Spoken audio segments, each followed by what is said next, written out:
Hi, my name is Alyssa Harris. We're going to talk a little bit about the fate of lactate for advanced exercise physiology. Let's go ahead and get started. So here you can see a diagram. You can see on the top left corner is a picture of somebody flexing to represent their muscle. And then if we take a look inside their muscle, so this red oval in the center is a representation of what's happening inside that muscle, what's happening with energy production.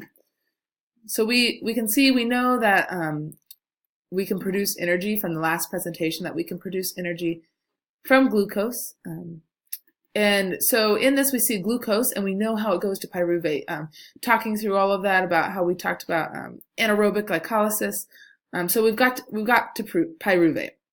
So sometimes, if from excessive exercise, where the oxygen content can't keep up, we can't keep up with the NADHs that are being produced, sometimes what will happen is these NADHs kind of get backed up. They kind of get backed up in line and have nowhere to go. They cannot go down to the citric acid cycle. They can't go through the electron transport chain. So what will happen is one hydrogen ion will pull off of that NADH, and it'll bind to pyruvate. When it binds to pyruvate, it'll form lactic acid. Now, very quickly, and we'll talk about this in a couple slides later, but very quickly that lactic acid will associate to lactate. So we really basically just say that we'll have glucose to pyruvate, and then when it cannot move forward, it'll form into lactate. Now we can see, so this lactate can accumulate in the blood, and that's when you're working at a higher level of exercise.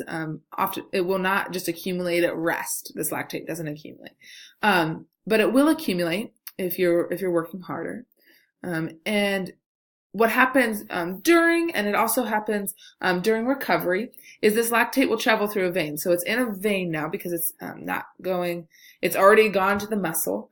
So it's moving on. It's not oxygen rich. It's in a vein, and it's going to head to the liver. And a lot of this lactate is going to go through the vein to the liver.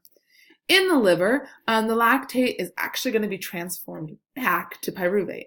So we see that in the muscle, it went from pyruvate to lactate, but in the liver, it's going to go back from lactate to pyruvate, and then pyruvate is going to be transformed into glucose.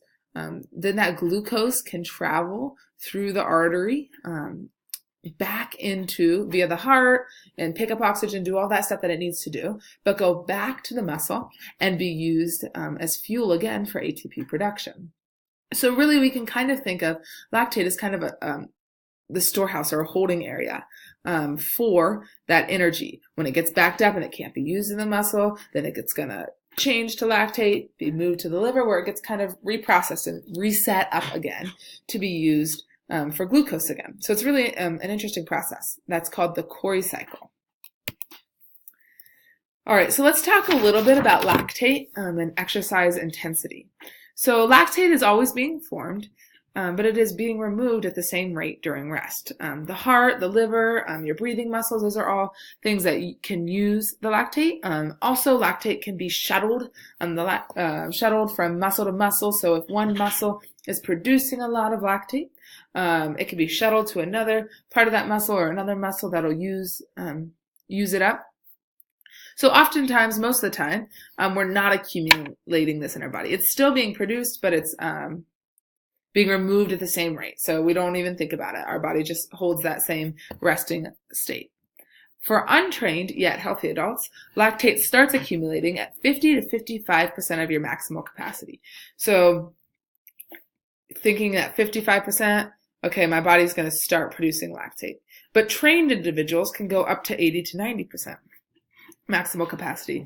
And we'll see later that lactate causes fatigue. So being able to push that threshold, the lactate threshold, being able to push that higher is a big benefit for athletes because you want to keep that higher so that you don't get exhausted as quickly.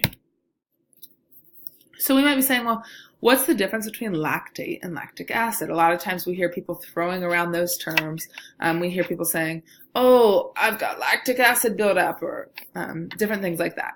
Lactic acid is actually, you can see here, the equation. It's formed during anaerobic glycolysis but it disassociates and releases a hydrogen ion. And this happens very quickly. If this doesn't happen, then we have a problem in our body because our body's going to get way too acidic. Our blood is going to be too acidic with too much lactic acid. So very quickly this dissociates and releases a hydrogen ion. The remainder of that, so the hydrogen ion went away, but the remainder of that joins with a positively charged sodium or potassium ion, and that's what we call lactate. And that's mostly what we're thinking about when we're talking about lactate. So here's just a couple of things. The slow twitch muscle fibers allow for a higher blood lactate threshold. So that's kind of like the person who worked out more, or the more fit person who had the threshold that was at 80-90%. Slow twitch muscle fibers allow for this because they have more mitochondria. When they have more mitochondria, that line of NADHs doesn't get backed up quite as long. So they can continue to move quicker. The mitochondria can produce more ATP, which allows the higher blood lactate threshold. So you can work out more without accumulating lactate in your body because we're moving the line quicker, essentially. That's why slow twitch muscle fibers, that's like somebody who's a slow twitch, has lots of slow twitch muscle fibers, will be running a marathon and can go for a lot longer time at a lot higher level. The heart, liver, and inspiratory muscles use lactate for energy. I talked about that a little bit. So your breathing muscles, your heart and your liver can actually use the lactate for energy. What happens when we accumulate lactate? So OBLA is the onset of blood lactate accumulation. When blood lactate concentration systematically increases to 4 millimoles. So this is just a measuring system that once your blood reaches 4 millimoles of blood lactate, then we're saying, okay, we're starting to accumulate lactate. We're not totally sure why our body accumulates blood lactate. Some reasons could be the imbalance between rate of glycolysis and mitochondrial respiration. So we're producing all this glycolysis, but our mitochondria can't turn it over quite as quick. A decreased redox potential, lower blood oxygen content, or low blood flow to skeletal muscles. So those are all reasons that, especially in the exercise physiology book by McArdle, Catch and Catch, that they give these 4 reasons that it could be accumulating. But the effect that we truly feel, that we as athletes, that we as people feel, is that we get tired. That's what we feel when we start accumulating lactate in our blood. The increase in lactate causes acidity to increase, which in turn causes fatigue by inactivating various enzymes in energy transfer, thus impairing the muscle's contractile properties. If you're impairing your muscle's contractile properties, that means that you're not going to be able to, all your muscles are moving by contractions. So I'm not going to be able to throw that football as far. I'm not going to be able to shoot as accurately as I want to when I'm playing basketball. So as we get tired, as our lactate is increasing, not being able our muscles to contract is a major issue when you're talking about exercise production or how well we're doing something. Fatigue that's not the only reason that we might fatigue when we're playing a sport or doing physical activity somewhere. It's also caused from fluid loss and electrolyte depletion.